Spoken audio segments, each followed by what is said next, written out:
Έτσι θα καλωσορίσουμε την κυρία Ειρήνη Ντάκου, η οποία είναι συμβουλευτική ψυχολόγος. Έχει κάνει και χωροθεραπεία, για να δούμε τι την οδήγησε ως εκεί.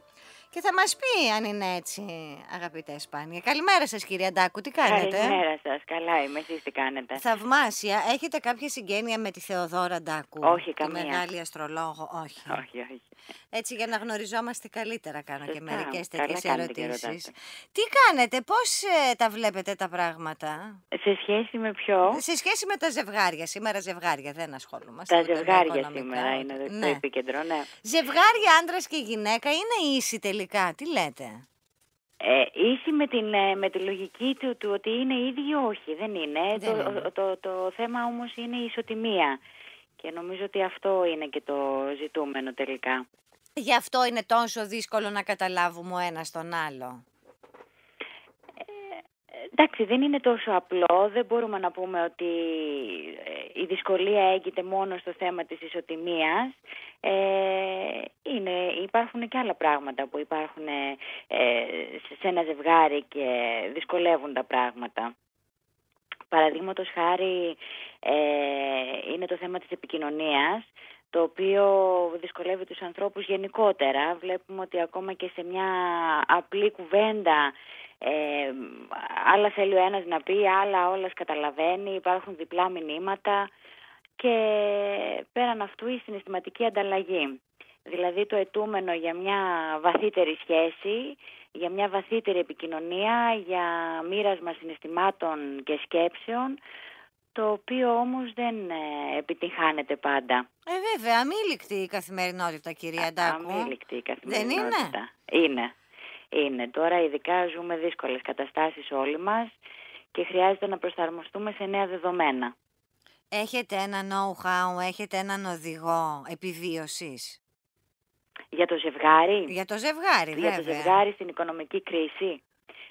Κοιτάξτε, ο βασικός κίνδυνος σε αυτή τη φάση που ζούμε όλοι είναι η συναισθηματική απομόνωση και η έλλειψη της επικοινωνίας. Δηλαδή αυτά που είναι και τα αιτούμενα της σχέσης, όπως είπαμε πριν. Ναι. Αν ένα ζευγάρι δεν μοιράζει τους φόβους, τις αγωνίες, το αίσθημα της απελπισίας, ενδεχομένως τις σκέψεις, σταδιακά θα αποξενωθεί.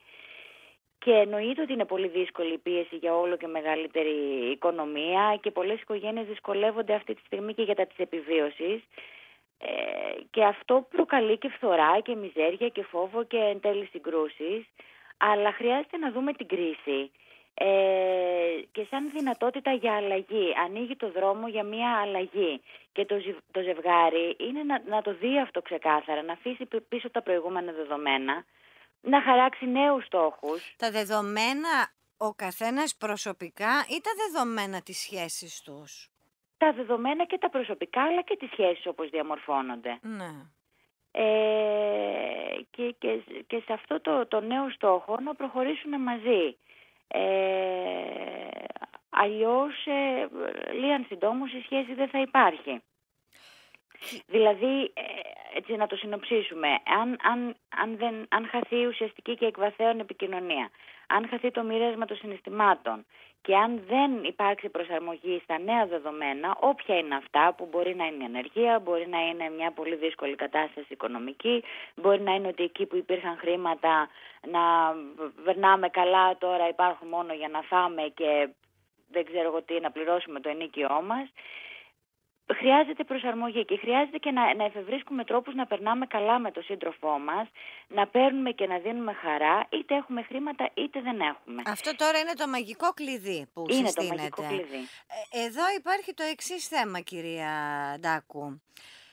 Πολλές φορές δεν είναι εύκολο να αναγνωρίσουμε τι είναι αυτό που μας κάνει να περνάμε καλά με τον άλλον. Συμβαίνει ή δεν συμβαίνει? Εντάξει, αυτό τώρα όταν συμβαίνει σημαίνει ότι κάπου έχουμε χάσει την επαφή με τον δικό μας εαυτό πρώτα απ' όλα. Α, μάλιστα. Αυτό είναι πολύ χρήσιμο που μας λέτε τώρα. Άρα εκεί δεν αναζητούμε μία βοήθεια στη σχέση μας, αναζητούμε μία βοήθεια σε προσωπικό επίπεδο. Ακριβώς, βέβαια. Μα όλα ξεκινάνε από τον εαυτό. Πρώτα η δουλειά γίνεται στη σχέση με τον εαυτό μας και μετά στη σχέση μας με τον άλλον. Και αν δεν έχουμε καταφέρει να σχετιστούμε και να δούμε πραγματικά ποιοι είμαστε και τι θέλουμε, για τον εαυτό μας και τη ζωή μας, είναι πολύ δύσκολο να καταφέρουμε να κρατήσουμε μια σχέση. Είναι εύκολο να το ξεκαθαρίσουμε αυτό? Βεβαίως. Ναι. Βεβαίως.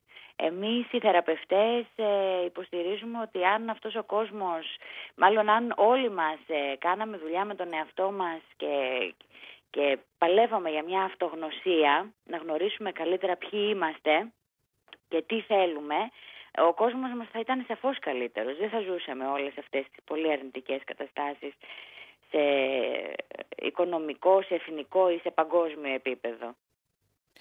Αυτό ακούγεται πολύ χρήσιμο, κυρία Ντάκου. Μήπως μπορείτε να το επαναλάβετε σαν μία φράση οδηγό? Φράση οδηγό. Δουλειά με τον εαυτό μας. Να γνωρίσουμε ποιοι είμαστε και τι θέλουμε. Τι θέλουμε για τον εαυτό μας και τη ζωή μας. Ναι. Εγώ πάντως επιμένω ότι δεν είναι εύκολο πάντως να το ξεκαθαρίσουμε πάντα το τι θέλουμε για τον εαυτό μας και τι θέλουμε για τη ζωή μας. Έχουμε πολλές προσλαμβάνουσες, μπερδευόμαστε εύκολα.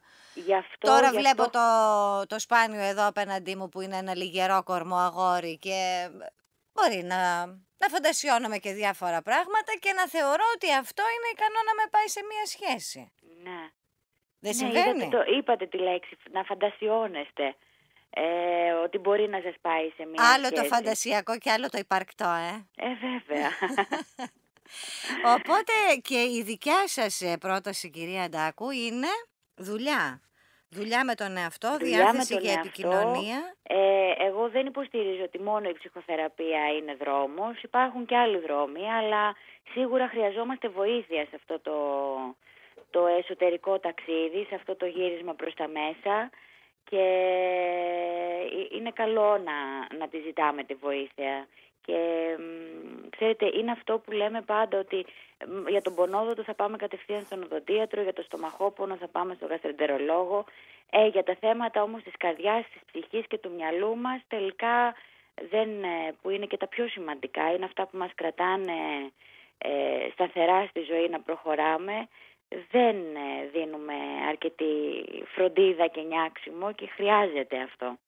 Σας ευχαριστώ θερμά, κυρία Ντάκου, να είστε καλά. Και εγώ σας ευχαριστώ, να είστε καλά. Καλή συνέχεια. Καλή και στην συνέχεια Κυριακή και σε εσάς, στην εκπομπή και στη δουλειά σας. Η κυρία Ειρήνη Ντάκου, συμβουλευτική ψυχολόγος.